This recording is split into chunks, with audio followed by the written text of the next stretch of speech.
আসসালামু আলাইকুম এভরিওয়ান। আজকে আমার নানু বাসায় দ্বিতীয় দিন। আমি সকালবেলা ফ্রেশ হওয়ার সময় তো সুন্দর একটি প্রকৃতি দেখতে পাই।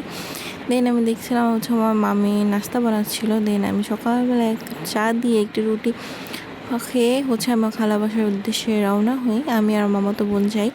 গিয়ে দেখি আকাশে অনেক মেঘ পড়েছে। আর আমার বোন জানি কী নিয়ে গবেষণা করতেছিল, এটা নিয়ে আমি মজা করতেছিলাম। দেন আমি আর আমার মামাতো বোন আপেল খেতে খেতে আমি আমার খালার বাসা দেখতে যাই, এবং সেখান থেকে কিছুক্ষণ হাঁটলে নদী দেখা যায়। তো সেই নদীটাই আমি দেখতে যাচ্ছিলাম। এত খাড়া রোদ ছিল, ওই রোদের মধ্যে আমি আর আমার বোন একটু পাটা ভিজিয়ে দেন বাসার উদ্দেশ্যে আবার রওনা হই। এবার নতুন স্টাইলের নৌকা চালানো দেখলাম। দেন বাসায় যাওয়ার পথে এত মাথা ব্যথা করতেছিল। দেন আমি ফ্রেশ হয়ে আমি আর বেড থেকে উঠতেই পারিনি, আমার প্রচুর মাথা ব্যথা ছিল।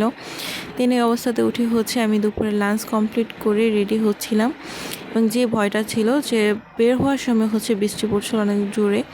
দেন বৃষ্টিটা কিছুক্ষণ কমার সাথে সাথে আমি রওনা হয়ে যাই। আমার মামাতো ভাই আমার ব্যাগটা আগায় দিচ্ছিলো, এবং কি আমার সাথে আমার খালাতো বোন, মামি, মামাতো বোন সবাই আসছিলো আমাকে আগায় দিতে। দেন আমি যে বাস স্ট্যান্ডে দেখে যে বাস নাই, দেন ওখানে আমি ভেঙে ভেঙে আমি যাই। অর্ধেক রাস্তায় যেয়ে তারপরে বাসে উঠে পড়ি এবং একটি সিট পেয়ে যাই। এবং আমার মনটা প্রচুর খারাপ ছিল যে এত অল্প সময়ের জন্য নানু বাসায় যাই। দেন আমি বাসায় যেয়ে ফ্রেশ হয়ে রেস্ট নেই। সবাই ধন্যবাদ।